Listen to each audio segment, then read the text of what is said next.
Emilio, tell everybody hi. We're in hour 2. Hi, hour 2. How are we today? honestly, when you listen to them back to back, though, it kind of just plays right through. Like when I'm on Spotify, I'll be listening and it just carries right over. Doesn't even run the ads at the beginning, so I'll take it. Nice. That's what I'm talking about. Good deal. I was a little concerned about that, but same time, man, it's I think it's working out all right. Ain't no problem. So ain't no problem. Well, if we dig a little deeper here into the defense and just say, okay, what is the Packers running? We do this every week. We're going to get an update. And this information comes from @football_insights on Twitter. Make sure you go give them a follow. All right. So the Packers have now climbed to what is this? 1, 2, 3, 4, 5, 6th in the league in EPA per drop back. And here are the defensive calls. Okay. These are the defenses they're running. The coverage they're running the most is cover 3 zone. Could be match, but it's cover 3 nonetheless at 30% of the time. Second most is cover 1 man. All right. Now that can be a cover 1 man blitz. That can be cover 1 hole. That could be cover 1 robber. But cover 1, they are running 23% of the time. All right. Cover 1 man. Third most, they're running cover 2 zone, which we've seen that with the Tampa 2. That would fall under cover 2 as well. 18% of the time. Fourth most, they are, I skipped over, let's see, no, I didn't. Okay, we're on track here. Yeah, 13. Okay. Yeah, cover 6 defense, cover 6 zone, which is half field being cover 2 zone, the other half being cover 4 zone, 13% of the time. And then cover 4 zone, which is a lot of what you've seen in Joe Barry's first year as a defensive coordinator. And then he started shifting to middle field close. 12% of the time they're running cover 4 zone. And then, of course, you've got coming in next to last, cover 0. They're running 1% of the time. You see that a lot in those goal line situations. The Evan Williams 2-point conversion run stuff, that was a cover 0, right? So you're seeing it kind of in those spots for the most part, those 3rd and 4th down and shorts in those situations. And then cover 2 man, they're running less than 1% of the time. So you haven't seen that at all. The Chiefs are still hands down the team that's running the most cover 2 man across the league, which is still mind-boggling at 7%, but their EPA is still right up there in the top 10.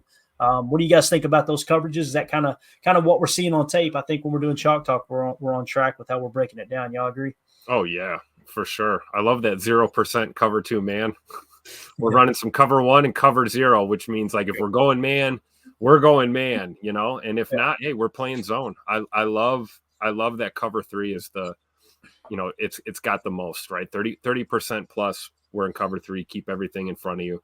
And for the most part, we've seen it other than a couple of, busted coverages. I mean, we haven't been getting lit up over the top in this defense. And Jeff Hafley's approach is a big part of that. So I love it. I think he mixes it up enough too. You know, the percentages don't really show you that like in game, but like you said, Clayton, when you look at a spreadsheet and then you look at the film too, and you don't look at just one, you can kind of see the things kind of correlate. And it was like I was talking about earlier in the first hour of the show that you see Hafley does not hesitate to switch it up.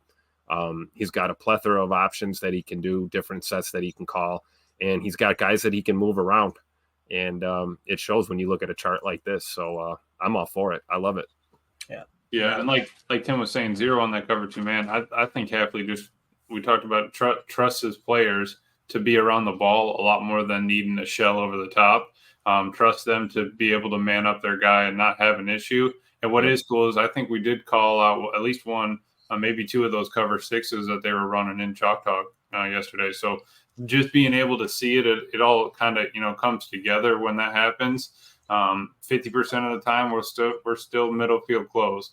So, we want to force him to the boundary. We have the speed, I think, to get horizontal. And I think that's why he trusts it a lot, is that we're not getting roasted, horizontally on the field as much as some other teams might be. And we have playmakers on that side of the ball.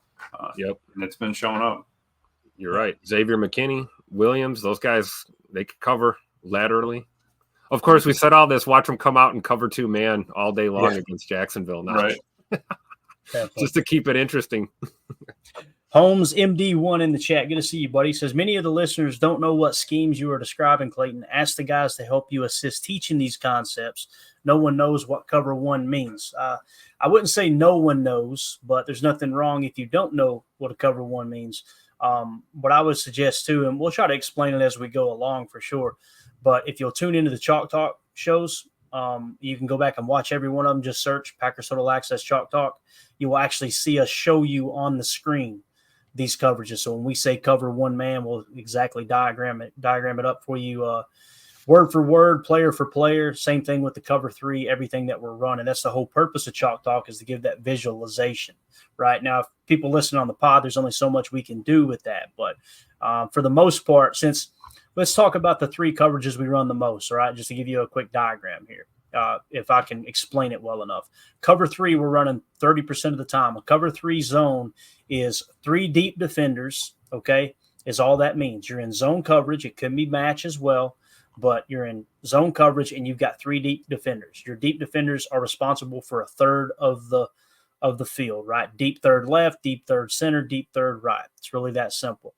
The coverage you're running the second most is cover one man. That means everyone's man coverage across the board, and you got one single high safety playing deep center field zone right down the seam, okay? And then the third most was what? Cover two.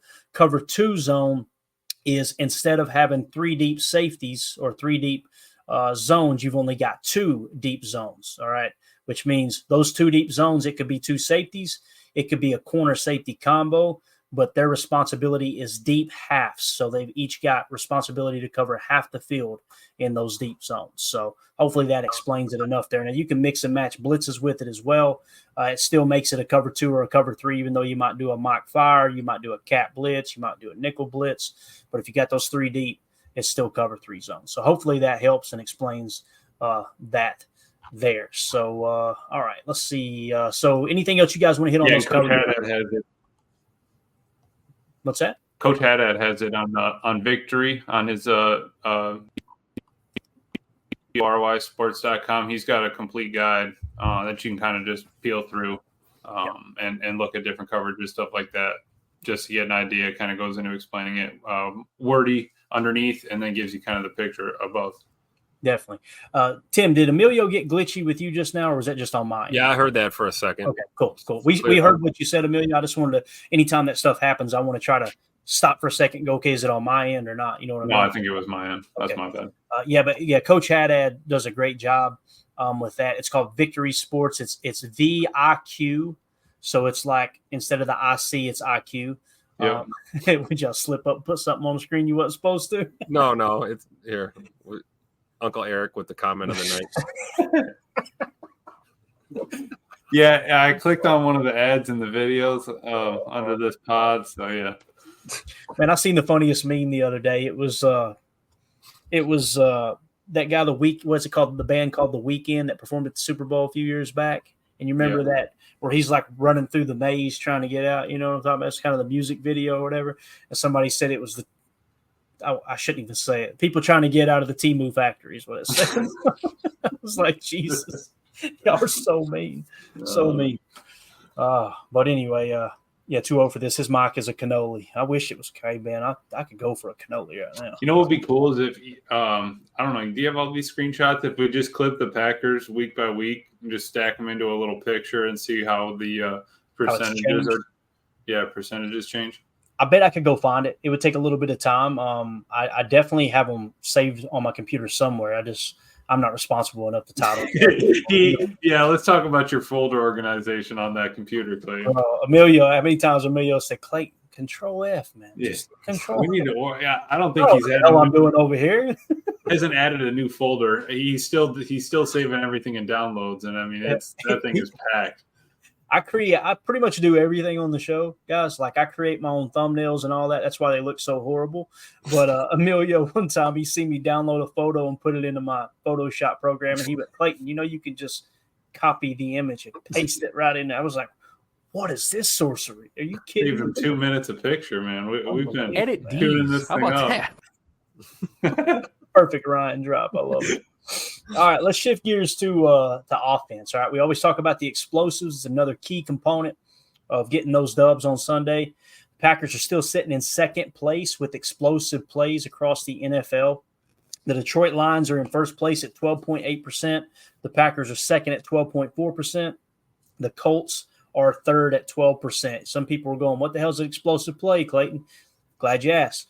An explosive play in the running game is a run of 10 yards or more, okay? An explosive play in the passing game is a passing play that gains 20 yards or more, okay? And those are considered explosive plays. So this, you take the entirety of your offense and then you throw in those explosive plays and get the percentage, and that's what you refer to as the explosive play rate, all right? So this is through weeks 1 through 7. The Packers are still sitting second. So they still got an extremely explosive offense here. When you look at some of the teams that are doing really well around the league, this isn't the tell-all be-all.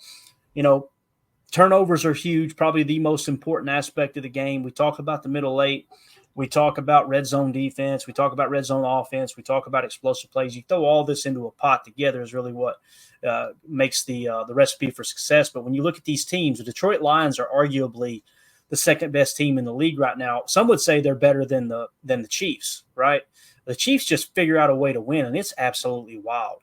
Like they are third from last at 6.3% explosive rate, and still figuring out a way to be undefeated is just a wild statistic. But the Detroit Lions, second best team in the league, some would say, are leading the league in explosives. The Packers are one of the hottest teams in the league. They're second. The Baltimore Ravens, another hot team. They're fourth. You've got, let's see here, another one. Tampa Bay looks like they're somewhere around the 7th or 8th spot. Minnesota right behind them. Philly behind them. San Fran right behind them. So you're seeing some of these better offenses in the league, man. It comes down to explosive plays. And the reason it's so important is if you hit an explosive, whether it's a run or a pass, it triples your chances of scoring on that drive. And that's why defensive coordinators have really geared their defenses around stopping those explosive plays. If you guys haven't heard Jordan Rodriguez, there's the two cup. If you haven't heard Jordan Rodriguez podcast series, if you just go to wherever you get your podcast and search the Play Callers, I think it's called the Play Caller Podcast. Yeah. It breaks down Kyle Shanahan's coaching tree, and she done like exclusive interviews with the guys. And I'm telling you, that's one of the big things they talked about in there were explosive play rates. And I know some people roll their eyes at it, and it's what really brung on the scene the Fangio defense. Many people thought that Robert Saleh was running Fangio's defense, and you actually hear them talk about when they uncovered that Saleh wasn't running cover 4 quarters, right? He was actually running cover 3, but he was doing it with a 2-high shell, which meaning 2 high safeties. And when they asked him, like, man, the way that you guys get in and out of that quarters, he's like, we're not running quarters, we're running cover 3. Like, you don't even know what the hell we're running. And they throw some match principles in and whatnot. It's really cool. Now, that's how you know you got a good system, right? Nobody knows what the hell you're running except for you. They're bragging on you running something that you're not actually running. I would have said, thanks, man. We love it. Yeah, thanks. Yeah, keep it up. But Robert Saleh is definitely a great defensive mind in the league, no doubt. Again, I just don't like him as a head coach because I'm not big on defensive coaches being head coaches. But so since we shifted over to offense, let's talk a little Jordan Love. I've been teasing this for a couple of days now, and I know there's many people that are – how the hell there's people that think it's a negative thing that Jordan Love's being compared to Brett Favre is mind-boggling to me. Like it just seems like folks just want to argue. They want to, like some people are pretending like him being compared to Brett Favre is a bad thing. Others are, pretending like it's just the ultimate, when you hear me talk about Jordan Love being the gunslinger 2.0, I'm talking about his play style. Yeah. I'm not talking about all the results. And listening to Ryan's podcast earlier today, really good one. If you guys get a chance to go listen to it, he talked about it. And how really Jordan Love isn't either of them. But I think, I don't think he's taking people, out of context literally. I think there are some people that just they hear stuff, they regurgitate it, and they convince themselves, okay, no, this is exactly how he's playing. But it's really not the case. I know this. He's putting up some gaudy numbers. And some of these statistics that Jacob Morley tweeted out, check this out. The only quarterbacks since 1950, help me with the math there, guys. Is that 75 years now, 74 years? No, you're going to be using. No, I think so. Take your shoes off, count your toes here in a minute. So 74 years, going on 75 years. The only quarterbacks in the last 75 years to have multiple touchdown passes in at least 16 of their first 23 career starts. This is per the dope sheet, by the way. Dan Marino, first ballot Hall of Famer. Patrick Mahomes, first ballot Hall of Famer. Kurt Warner, first ballot Hall of Famer. Tony Romo, don't think he'll ever make the Hall of Fame, but I think we would all agree, solid starting quarterback. And Jordan Love. Guys, there's only 5 in the last 75 years. And Jordan's one of those cats. I mean, what he's doing with touchdown passes right now is phenomenal. And I know, listen, nobody gets more frustrated with the interceptions than me. But I'm telling you, the payoff that goes along with those interceptions and him being aggressive and attacking the end zone the way he is right now, it's historic. It's a wild stat. Now, I'm going to take it a step further, and I'm turning it over to you guys. I want to hear y'all talking. We can go back and forth between the graphics.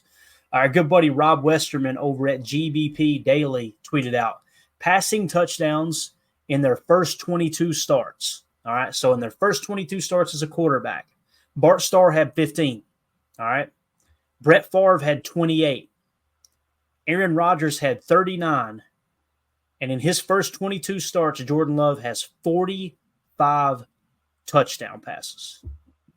That is insane, guys. Like, he has, when you beat Aaron Rodgers in that statistic right there, I kind of expected him to be past Favre just because it's a different era they played in, and you got to take all that into consideration. I got you. But, boys, what do y'all think about that number right there? I mean, this is a historical rate that he's on right here, man. I'm all for it. Yeah, it's incredible. Two touchdowns a game, basically. I mean, that's what he's averaging out. In and out of, we had him in and out of an injury, in and out of starts. He just comes out there and performs. We really are lucky the way he carries himself and the way he performs, and the way he just acts for this team. He's a team player and he has great skills. How can you be mad at that? I mean, just let the dude play. Let him do whatever he needs to be great in his own way. I mean, we don't need to be here to keep him in between the bowling bumpers. Just let him do his thing. It's true. Dan Orlovsky was talking about that. He was saying one of the worst things you can do is ask him to be something that he's not. Right. Allow Jordan Love to be Jordan Love. And I think it's important that we as fans, of course, we're going to want to compare him to our legends, right? I mean, that's what we do. We just wake up in the morning and piss excellence when it comes to, developing quarterbacks in Green Bay. That's no secret. But Jordan Love is his own player. I think he has a lot of qualities. When we talk about play style, he gets a lot of qualities that you could compare to Brett Favre. Things like I throw a pick, and then as soon as I throw a pick, I forget that it happened and I don't let it eat me up and I just go keep trying to win. That's something that he has in common with Brett Favre. You hear Jordan talking about, basically the hell with throwing a check down all the time. I'm trying to win the game. I'm trying to push the ball down the field. That's something that, you could attribute to a Brett Favre kind of approach, right? Gunslinger mentality. But then you see the way Jordan walks up to the line of scrimmage and commands the line of scrimmage and reads the defense and cans out of plays and gets guys where he wants them to be. Reminds me a lot of AR-12. I see some of the throws. You talk about the tight window throws and the touch and the off the back foot and the extending the pocket. A lot of that's Aaron Rodgers. So I think it's important to remember Jay Money's his own man, and the future is bright. And I just think this is amazing to see this so early in his career, right, with the Tutters. So, interceptions are going to come. That's okay. As long as you throw more touchdowns, right? Yeah. That's it, man. That's it. Let's see here. Let's go to the chat. Make sure I've got this cleaned up here. Here we go. Harry Cheese. But Jordan has a 4.5% interception rate. He's trash. Unbelievable, right? I can't tell if there's sarcasm there. That's got to be sarcasm. I hope so. 2-0 for this. Jordan really has been a good cross between all the great Packers quarterbacks. When he wore the Favre jersey in the stadium, boys, I got a lot of respect for that guy because it's become the cool thing in a certain part of the fan base to just make fun of Favre and paint him out to be this, all of a sudden he's an ultra villain. And you think God never farted?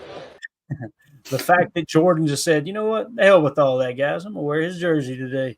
And correct me if I'm wrong, on our pregame show, wasn't it his stylist or whatever that was in our comments and said, yeah, we chose to do that for Jordan? Yep. And she was saying that it was Jordan's idea there to he wanted to pay some respect to Brett Favre. Obviously, that was coming off the heels of finding out about his diagnosis and stuff. So Yep.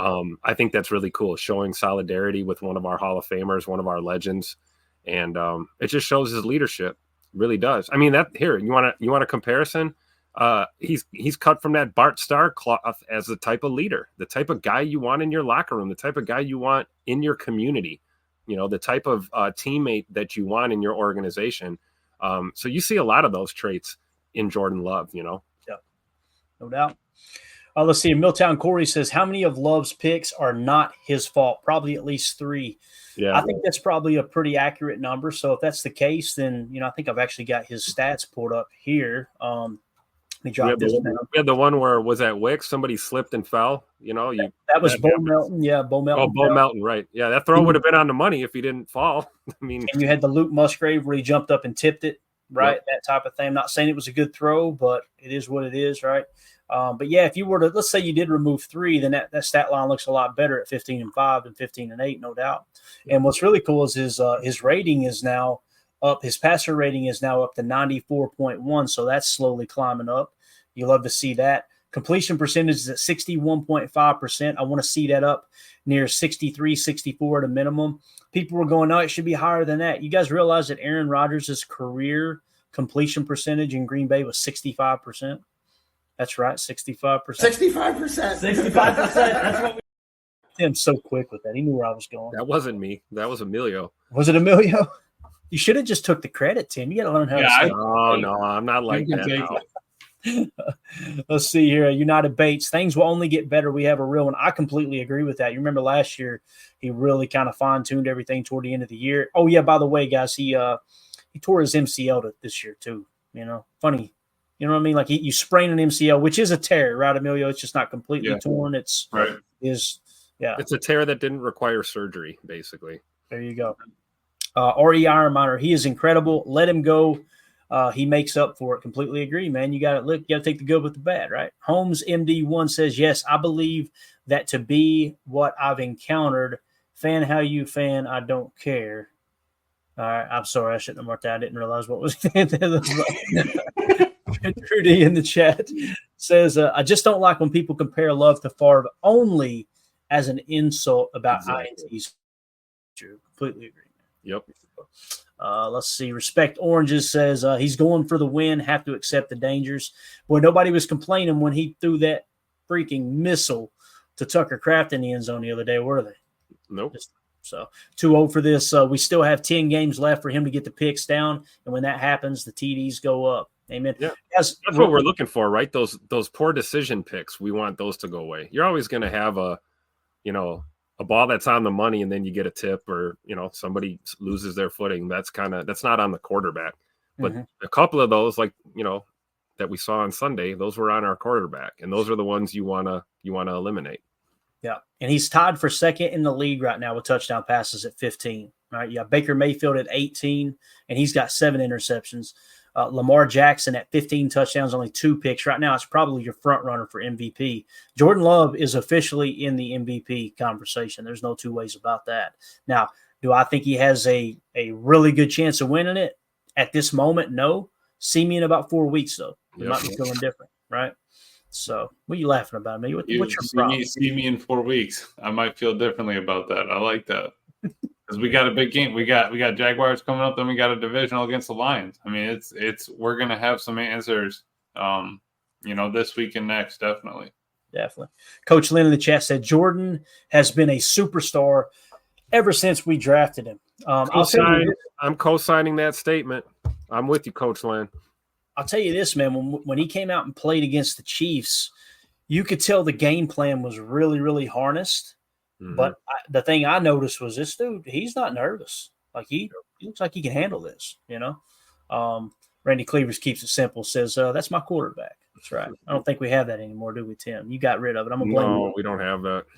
Anytime something goes wrong, I'm going to blame Tim. All right, that's how it's going to happen. Even though he's the one who gets in there and goes, "The hell happened to my insert name of drop?" Yeah. Holmes MD1 says, "You want an assassin at quarterback. AR-12 was concerned about his quarterback rating and almost never used the middle of the field."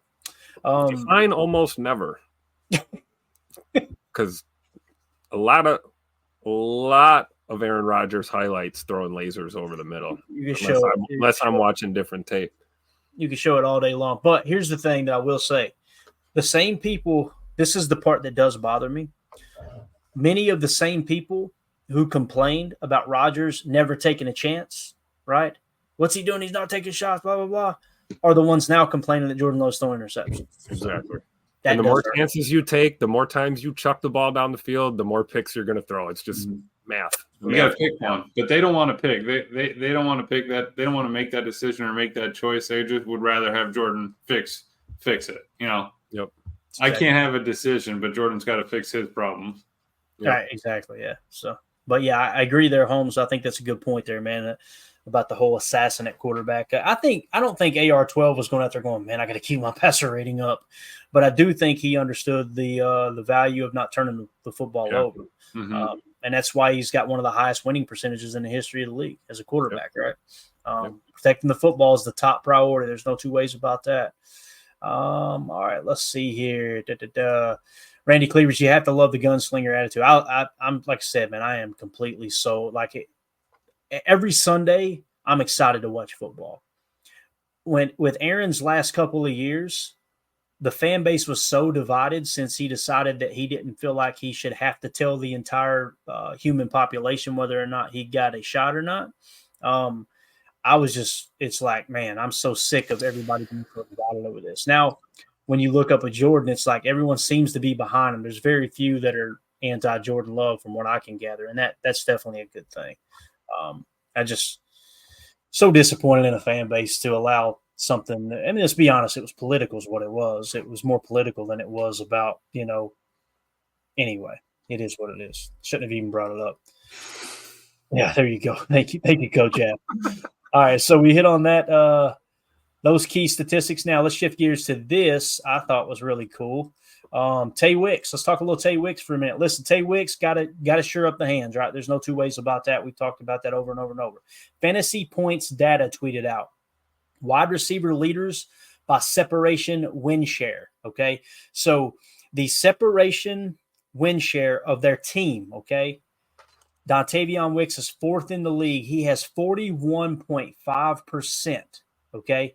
It says the percentage of his team's charted separation, quote, wins the player is responsible for while on the field. So the separation wins for the Green Bay Packers, Dontavion Wicks has 41.5% of that. And then I think it was PFF that might have tweeted this out. Highest this season in separation percentage. Dontavion Wicks is leading the entire National Football League at 77.8%. Separation percentage. All right, guys, that's a wild statistic. Now, again, it doesn't make a hill of beans if you're getting separation if you can't catch the football. I think last week he made some strides in the right direction in that regard. Obviously, I think he had 3 catches, 2 of which were fairly important in my opinion. But this touchdown pass right here, I thought was really cool, and we'll just kind of show it here if I can get it zoomed in enough for everybody to see it. Okay. And you guys just confirm you can see that all right, can't you? Yep. Good. All right, so this is that touchdown throw to Dontavion Wicks. What I tweeted out was last year Dontavion Wicks made an impact in the slot. This season he has expanded to Z and boundary X, freeing up Romeo Doubs to move around. Separation is his game, but he also has the ability to burn the defense deep with his release. It's not just about blazing speed. It's your release package coming off the line. How quick can you get into that separation? And then obviously the late hands to make the catch. So here's the play, the touchdown catch. You see Dontavion Wicks. This is a Z go. Again, he's the Z receiver because he is on the tight end side of the field. That would be your boundary X. That's your slot. There's your tight end, which is Y flex, and this would be your Z. Okay, so he's on the field side here, the wide side of the field on this play. Watch the release package if you can see it. Little shake, gone, up, bang, he's gone. Look at the late hands again, touchdown. Just to give you an example there, of how the guy can win deep, right? You know, his game is really good underneath with the separation, the digs, the cross, all that stuff. But also last year, he was one of the top yak guys on the team, believe it or not. He could really fight for extra yards. So he's a bigger built wide receiver in that regard. Playing on the outside is going to be huge for him, man. And again, this allows us to free up Romeo Doubs in some of these plays. So, yeah, let's see here. Eric Sutherland. Wicks reminds me so much of early years Devontae Adams. Amen. We've talked about that a lot, right, fellas? Yeah. Devontae Adams, everybody wanted to run him out of town after year 2 because of his hands. Actually, I think it was even year 3 that they were still like, man, he's never going to pan out. He can't catch the football. So, yep. And drops happen. You just don't want them to happen consistently. And I think we're seeing, Tay Wicks kind of come out of that little, whatever you want to call it, little sophomore slump, whatever it was. He just wasn't looking him in, wasn't securing him. No problems on Sunday. And the route running is absolutely incredible with him. And I think that a lot of that comes from his basketball background. We talked about him being one of those guys that could have probably went pro, on the basketball side or the football side. We're all grateful that he chose football because he's using those skills to cook DBs right here. And I love to see it. But, yeah, I see the parallels between a young Tay Adams and a young Tay Wicks. I really do. And I got a feeling Tay Wicks is going to end up being a top-tier dude just like Tay Adams was. So, got to tip your cap. It's like Randy said, give Wicks some stickum. I don't think he needs it. Yeah, and you know what's cool about Tay Wicks too is he again it's going to take some time. It's going to take some time to kind of step into his own. But we were talking about Romeo Doubs. Hey, is that the guy you extend for the contract? Is Christian Watson? The whole reason I'm of the opinion that you offer them both the same contract at a discounted rate. If they take it, great. If not, you're willing to, okay, let's let them play out that contract. And if they absolutely blow up, then you're going to have to break the bank and keep one of them, right? But you got Tay Wicks in the hopper. Jaden Reed is your go-to guy right now. You've also got Bo Melton and Malik Heath you're going to have rights to for a few years here. That's why I kind of feel like let's let this thing play out, right? If you get them at a discounted rate, awesome. But if you go out there and just try to pay them top money now and then they end up taking a step back next year, you're going to be handcuffed with the salary cap touch, right? And the reality is we've had one of the cheapest wide receiver rooms in the league in the last, 3 years. So It's huge. It's huge to keep that going for sure. All right, so I was going to show something else here real quick if I could. Not show it, but I was going to explain it to you guys what we've seen here. Did I close it out? No, here we go. So when it comes to the Packers receiving stats, Tay Wicks is fourth on the team right now at 181 receiving yards. He's got 4 touchdowns. You guys are wondering where that ranks? He's tied for first on the team in touchdown catches. That's huge. That's absolutely huge. So, again, he's been targeted, 38 times. He's got 14 catches, 181 yards, and yards per reception is 12.9. Christian Watson's yards per reception, guys, 17.4. That is just wild, man. That's absolutely wild. So, again, Tay Wicks, man, finding pay dirt, definitely one of Jordan Love's go-to guys there. All right, the other guy I wanted to talk about was our boy Tucker Kraft. Pretty cool stuff coming out on him here. Jacob Morley tweeted out, Tucker Kraft has forced 8 missed tackles this season. That is first amongst all tight ends. The next closest tight end has 4. So he has doubled the second-place tight end in forced missed tackles. Boys, we see it every Sunday, do we not? Yep. Nobody tackles Tuck Norris. No. Nobody. And if they do. Not even Chuck Norris could tackle Tuck Norris. If they do, he's mad at himself for it. Yeah, exactly. I can't believe a DB stopped me. Yeah, exactly. It's like that comment Jair had a couple years ago when he said, I'm not really too worried about, who I'm up against. If I get beat, it's because of something I did, not because of something they did. Classic. Love it. Exactly. So I tweeted this out. It's the extra effort that has Tucker Kraft leading all NFL tight ends in broken tackles. Nothing flashy, just moving the sticks for his team while they're backed up inside their own 15-yard line. This was a second down play. Listen, if you don't convert on this play, then you're looking at a third down where you might want to try to give your punter a little more room to kick out of his own end zone, right? But you're going to see Tucker on this play. Again, there he is, kind of that Y. He's somewhat attached, quick flat, makes that first guy miss. Contact balance is just amazing, man. You see him move the sticks there. My man's fired up too. So I'm excited to continue to see him grow as well. And again, Ben Sims, I think, is holding his own as a backup tight end until Musgrave comes back. And who knows, Ben Sims may stay ahead of Musgrave on the depth chart. That's possible too. Yep. I think he's done a hell of a job filling in, no doubt. But Tucker, man, he's sacrificing his body on every freaking play here, fellas. It's amazing how he gets that pad level so low for being such a tall, big dude that he is, and he plays with such control. Just fun to watch, man. Old school tight end for sure. Yeah. Honestly, if it was last year, he definitely would have hurdled the second dude. Oh yeah, no doubt. And I wouldn't have been opposed to it, but he probably would have got his bell rung. I like that we traded the hurdle for the lowering the shoulder. I'll take that. They're taking out his knees, Tim. Yeah. They got to catch him first. There you go. I love it, man. And maybe he's charging that up, right? It's coming. The hurdle's coming here real soon. You just got to protect the dangle. That's all I'm saying. All right, you gotta watch it there. And it was a 2-on-1. You know, he had another guy closing in on him. I could see him not wanting to take that risk. If he hurdles there, he's taking a lick by that second guy. There's no definitely. too much about it. So again, just keep your eye on Tucker Kraft. Still got a lot to work on. Don't get me wrong, man. His blocking needs to improve. There's a lot of things he needs to do better. A couple mental errors you could see 2 games ago. It was the Arizona game.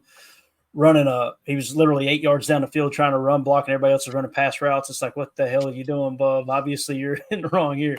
But the fact that he's making mistakes and still tied for the team league and touchdown in the team lead for touchdown catches with Dontavion Wicks, and he's leading the league in forced missed tackles is just it's a wild stat for sure. Let's see here. Let's go. What we got? A couple minutes. Let's go to the Patreon questions real quick. That good with you guys? Yes. All right, let's go. Let's get caught up on it real quick.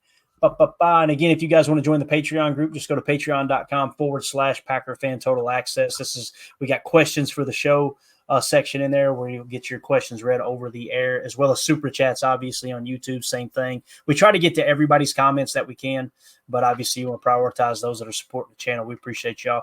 Let's see. Fractal of God say, question. Is the standard of refereeing getting worse? The Bills versus the Jets game was terrible. Some of those flags were a joke. I feel like it's always been garbage. I don't know. Let's go around the horn with that. You guys feel like the refereeing's getting worse, or is it staying the same? What do you guys think? There's Tim's answer. I'll tell you. I don't think Tim's going to give us a point on that. I don't think that I don't understand how that it's not a full-time job. Just pay him $250K and call it a day. Have him study all winter. They can review the tape up in New York. Everybody can take a trip and learn how to watch the slow-mo videos and all that. So we'll just leave it at that. I don't want another Seattle game. All right, got it. I'm not comfortable giving my real opinion publicly on the officiating. Because I don't have a bleep button is why. That's why. We understand, Tim. Randy Cleavers with the question here in the Patreon group said, do we have problems on special teams, coaching, or player execution? My stance has pretty much been the same the whole time. You watch the tape and you go, okay, was that a mental mistake or was that a bad scheme mistake? Like, did Bisaccia do something there with how he drew that up, how he called that to cause the problem or not? Keyshawn, if anything that Bisaccia's done wrong, in my opinion, it's that he's not hard enough on Keyshawn to go, hey, stop doing stupid crap, right? Because that wait until the last second to call for the fair catch and telling everybody to get away, as Emilio said, poison. I won't say what we grew up saying, but to me, when I watch that play with Ballantyne and him, I see Ballantyne playing a little bit reckless, and I see Keyshawn making a mental error. I can't put that on the coaching staff. That's just me. I think that's player execution. I think you've seen it on kickoffs as well, where you've seen Keyshawn try to return kicks when it's like, what are you doing, dude? You're trying to do too much rather than take the kickoff to whatever is the 30, 35, whatever the role is now. Mm-hmm. So for me, I lean towards player execution, but I do understand the old saying of you're either coaching it or you're allowing it, right? But what do you guys think about that? Do you think there's a problem here with the coaching staff, player execution, both? What do you think? I think it's, like you said, it's player execution first and foremost, but you can't absolve coaching of all responsibility. Right. And one of the issues that we've seen special teams, we've seen it on offense, and we've seen it on defense from time to time is discipline, playing disciplined football. Like you said, when you're running reckless and roughshod and not maintaining your lanes, or you're running right into the guy that's about to field this punt, That's not disciplined football. And when you're waiting too long to let the ball drop and you're not calling alert or whatever the code word is, and you have plays like that, that's a lack of discipline, I think, because these guys are pros. They know how to field a punt. They know how to, be the flyer or be the gunner. They understand these things. I think you got to just be disciplined and not be tempted to try and do a little extra in the wrong time, kind of like what you were alluding to. Maybe Coach B does need to be a little harder on the guys. We don't know. We're not inside to see that. I tried to go over there the other day. The fences are all tarped off and you can't really see practice. So we don't know exactly what's going on. But I would put it more on player execution than I would the coaching. I think people, I don't want to say overreact, but people are quick to jump to you fire this guy or it's this problem. And so I just don't think that's entirely the case. We'll see how it pans out. Let's see if it's cleaned up this week as we head to Jacksonville. Yeah, I think that's a great point, Tim.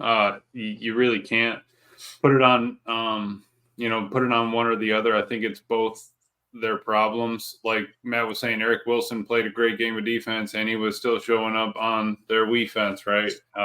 So, I mean, you can make excuses, but then you also got players out there doing it.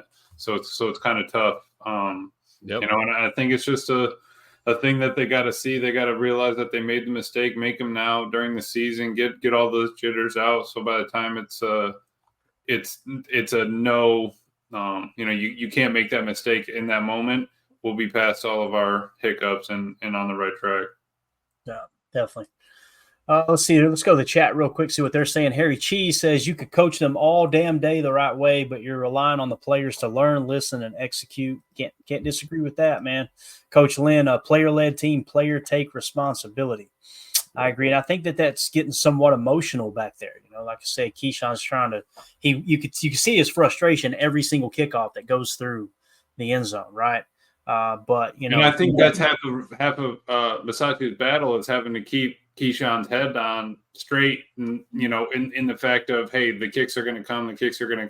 You might need to wait past the trade deadline, but some kickoffs are going to start dropping short.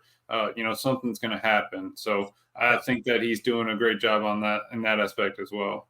Definitely. Randy Cleaver says, why can't we stop the run is what he asked. So here's where we're at in stopping the run right now, Randy Cleavers. You guys know I'm more about yards per carry, yards per attempt over total yards, but rushing yards per game, Green Bay is 13th in the league at 114.6 yards per game. I don't think that's horrible, but it could definitely be better, right?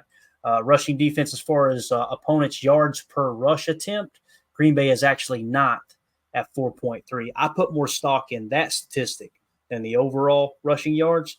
So for me, Randy, I don't see the run defense as an issue. I really don't. Because, again, the goal is controlling the explosives and keeping the score low, right? That's why – but I'm definitely not the guy to talk to about that when it comes to the yardage over the points, the takeaways, all that stuff. So what do you guys think about that? Do you guys feel like you're kind of down on the run D? Could it be better? How do you see that? Yeah, I think I agree. We're not there yet, but we're better in the run fits than we were last year. I really feel like that at this point in the season. And, you're always trying to improve. You're always trying to get better. It does hurt when we see the chunk runs or the chunk plays. Right. We saw a few of those from Joe Mixon.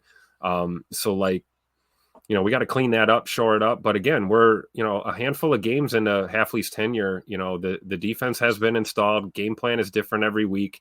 Every week is a new opportunity to be better in the run.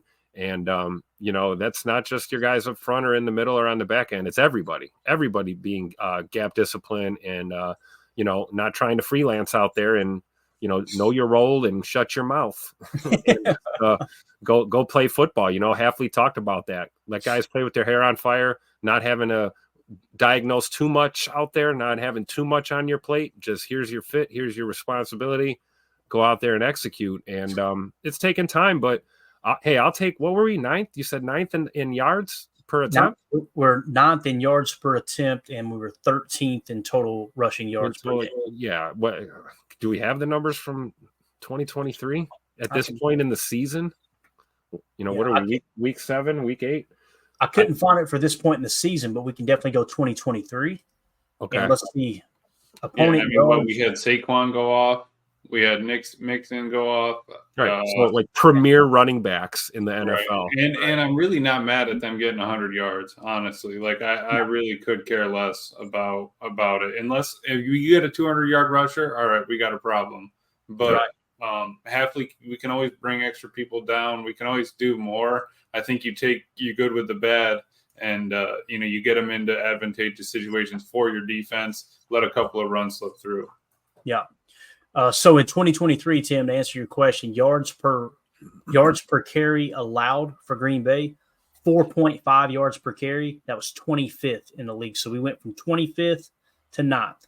Still a young year, but we're trending in a top 10 run defense, in my opinion. So I would say there, Randy, I know it is at times it feels worse than it is, but I think we're making pretty good improvement, man. I really do.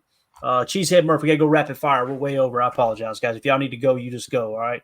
Cheesehead Murph said, question, not harping on the bad things, just wondering where we can improve on. Jordan Love interceptions are so dangerous and preventable. What would you suggest he do to reduce the rate of 1.5 a game to maybe half a game? I think the biggest thing, Mark Tauscher said this on Wildy and Tausch earlier in the week, and I think it was very well said, is LaFleur and him in the moment slowing down. And listen, the game's moving fast. You're getting the play call in and out. But LaFleur helping him understand, hey, got like that Houston game. That game was not the game to be overly aggressive. Like, hey, look, we got this. Let's pick our spots, right? And I'm not saying, listen, Jordan's playing in 5th gear right now.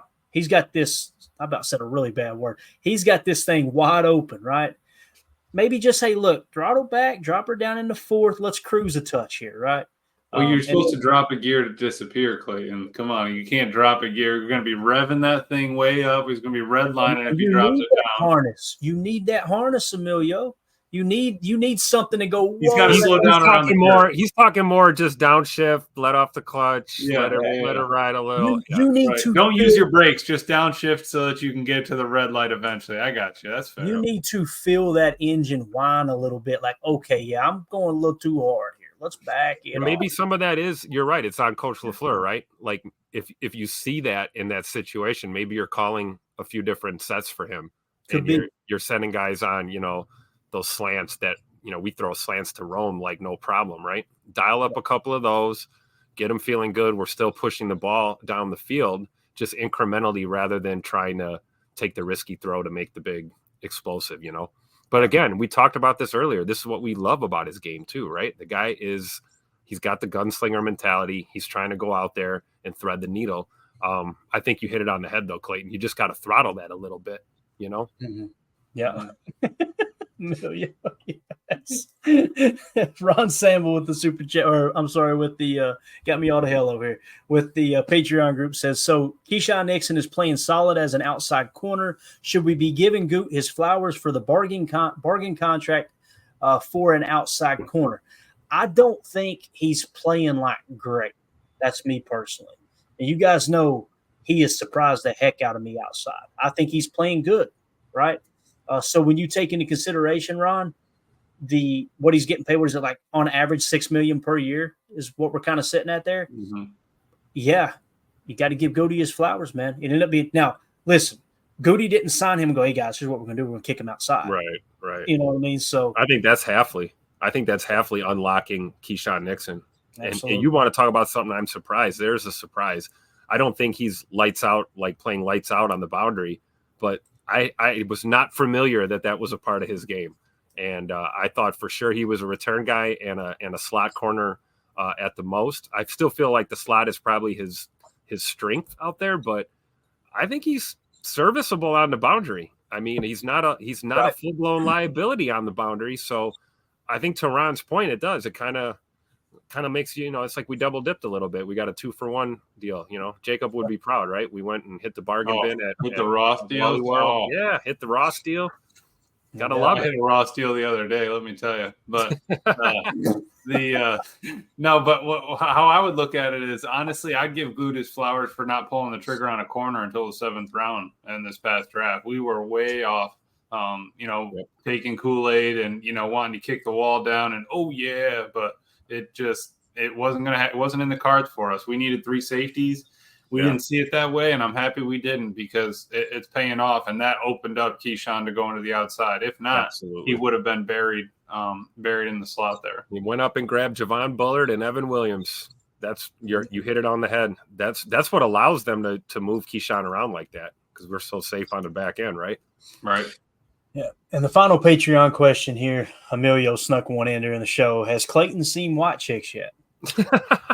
I have not, Emilio. So that'll do it for the show. What a strong finish there. Gotta get on that. I need a side-by-side comparison of who he was playing there is what I need, man. All right. Yeah, we could pull one up. We'll do that tomorrow. Wasn't these guys. Definitely wasn't these guys. These cats right here. I'm just waiting for the special teams to start playing a lot better. It's weekends. Excuse me. Defense. And we can add Basacha in the background with some kind of stogie in his mouth or something. You know what I mean? Yeah, that actually would be. We'll get Omer on that. Omer will hook it up right away. Have him popping gummies. That's what we'll have him doing. Right? Have a gummy floating in the air. But anyway, we're way over. I'm not even going to ask y'all if you got anything else. All right. I don't care. How about that? All right. I do care, but we're over on time. So, all right. Harry Cheese said, go watch the damn movie. I ain't got time to watch movies, Harry Cheese. I got important things going on in my life. Terry Crews sings in it. I mean, Terry Crews is the man, bro. Oh, we got to go. Shut up, Emilio. We got to end this. Everybody, appreciate you hanging out with us. All right. For those of you listening on the pod, thank you for making us part of your day. As always, go out and do whatever the heck you want to do. All right. That's it. That's all I got. So go pack and go. Can't find a video. Bye. Stay off the